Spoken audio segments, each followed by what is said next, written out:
Good morning, dear friends. I am Dr. Vinod Pankaj Mishra, and you are welcome in my YouTube channel Pankaj Institute of English.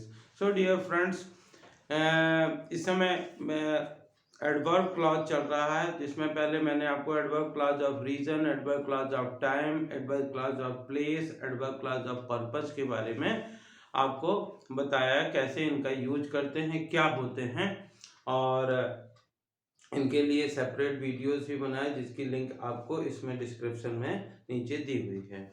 और अब आज मैं शुरू कर रहा हूँ adverb clause of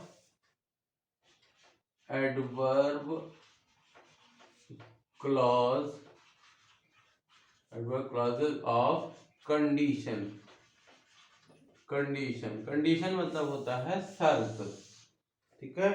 adverb clause of condition का मतलब होता है शर्त। यस, तो क्या होते हैं एडवर्ब क्लॉज ऑफ कंडीशन, सबसे पहले इसको देखते हैं। तो सबसे पहले देखते हैं कि इनकी डेफिनेशन कैसे होती है। When a simple sentence is joined to another sentence showing condition of happening of the verb of the other sentence is called an adverb of condition। यानी कि वे शब्द, यदि किसी शब्द को किसी वाक्य को ऐसे शब्दों से कंबाइन किया जाता है जो कि किसी कंडीशन को बताते हैं, उन्हें हम एडवर्ब क्लॉज ऑफ कंडीशन कहते हैं। वे शब्द जो किसी शर्त को बताते हैं तथा दो या दो से अधिक वाक्यों को जोड़ने का कार्य करते हैं, उन्हें एडवर्ब क्लॉज ऑफ कंडीशन कहा जाता है। कौन कौन से होते हैं adverb clause of condition? First होता है इफ का मतलब होता है यदि है। दूसरा होता है अनलेस अनलेस मतलब होता है यदि नहीं। इफ नॉट, सपोज मतलब माना कि। इस प्रकार से इन केस ऑफ और in case of as long as, और होता है सो लॉन्ग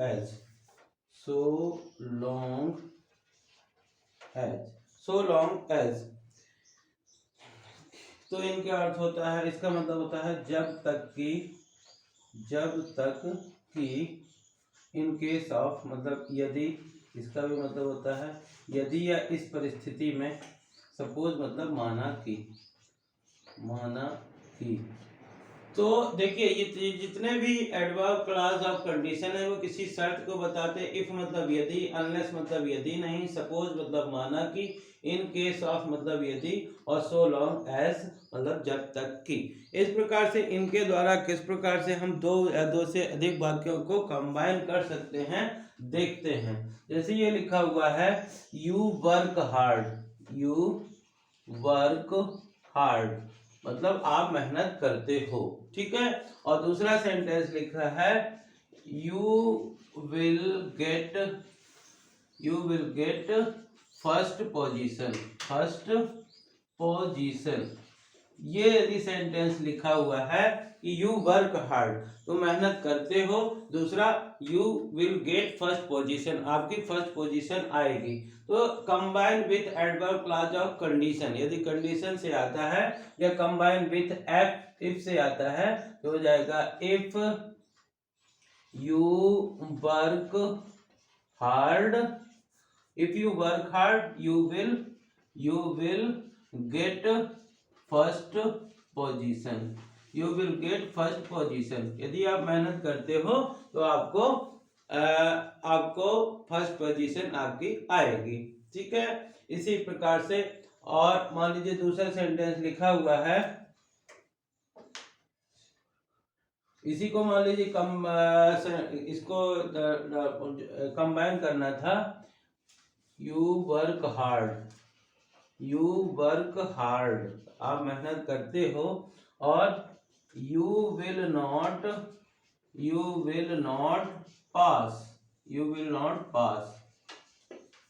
तो अब देखिए यहाँ यू वर्क हार्ड, यदि मेहनत करते हो, आप मेहनत करते हो, यू विल नॉट पास, तुम पास नहीं होगे। तो इस प्रकार से जब अपोजिट सेंस का है तो यहाँ पे अनलेस का यूज करते हैं। इसको करेंगे unless you work hard, you will not you will not pass, you will not pass. तो इस प्रकार से हम अनलेस का भी यूज कर सकते हैं। इस प्रकार से लिखा हुआ है I forget please remind me. Third sentence लिखा हुआ है I forget, I forget, forget मतलब भूलना। दूसरा है आई फॉरगेट, दूसरा लिखा हुआ है please remind me, please remind me, please remind me, remind मतलब याद करना, ठीक है। Me of my, remind me of my promise, of my promise. इस प्रकार से दो सेंटेंस लिखे हुए हैं और कंबाइन करना है किससे, मान लीजिए इससे, इन case of, in case of, in case of. तो इन केस ऑफ का भी मतलब होता है यदि। तो आई फॉरगेट, यदि मैं, इन case of I forget please remind me of my promise. इस प्रकार से शुरू में लगा देंगे इन case of, in case of I forget, I forget please, please remind me of my promise, promise. अब एक जनरली एक क्वेश्चन हमेशा पूछा जाता है कि use unless in place of if, ठीक है। जैसे मान लीजिए लिखा हुआ है if you help me, if you help me I will help you, if you help me I will help you. तो यदि ये सेंटेंस लिखा हुआ है और लिखा हुआ है use unless, use unless in place of if, in place of if के स्थान पे अनलेस का प्रयोग करिए। तो यदि इफ वाला वाक्य नेगेटिव नहीं है तो इफ के स्थान पर अनलेस लिख करके बाद वाले वाक्य को नेगेटिव बना देते हैं। जैसे ये लिखा हुआ है unless you help me, unless you help me, और I will not help you, I will not help you।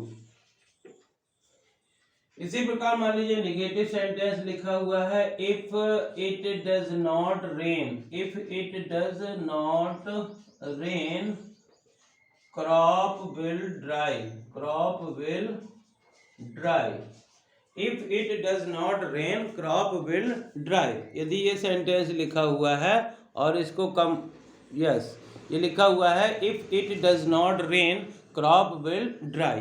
अब मान लीजिए इसको करना है, इसमें यूज अनलेस करना है, यूज अनलेस, अनलेस का प्रयोग करना है। तो ये हो जाएगा यहाँ पे जब कभी भी नेगेटिव सेंटेंस है यदि इफ वाला, तो इफ के स्थान पर अनलेस लिखने के लिए इस नेगेटिव वाक्य को अफर्मेटिव में बदल देते हैं। मैंने एक अलग से सेपरेट वीडियोस में ये बताया है कि किस प्रकार से use of unless in place of if. तो ये हो जाएगा अनलेस, अनलेस इट रेन्स। सभी लोग, बहुत कई लोग यही मिस्टेक करते हैं कि डज नॉट तो हटा देते हैं लेकिन यहाँ पे यस या यस नहीं लगाते। प्रेजेंट इंडेफिनिट टेंस में, अफर्मेटिव सेंटेंस में सिंगुलर सब्जेक्ट के साथ यस या यस का प्रयोग करते हैं। Unless it rains crop will dry, crop will dry. इस प्रकार से अब एक सेंटेंस लिखा हुआ है अनलेस, मान लीजिए लिखा हुआ है unless you go Agra, unless you go Agra you can not see Taj, you can not see Taj. यदि ये सेंटेंस लिखा हुआ, तो ये लिखा हुआ है unless you go Agra you can not see Taj, see Taj. मान लीजिए ये लिखा हुआ है। अब यहाँ पे अनलेस के स्थान पे इफ का यूज करना है, तो इस सेंटेंस में अनलेस हटा करके इफ भी लगाना पड़ेगा और नॉट का भी प्रयोग करना पड़ेगा।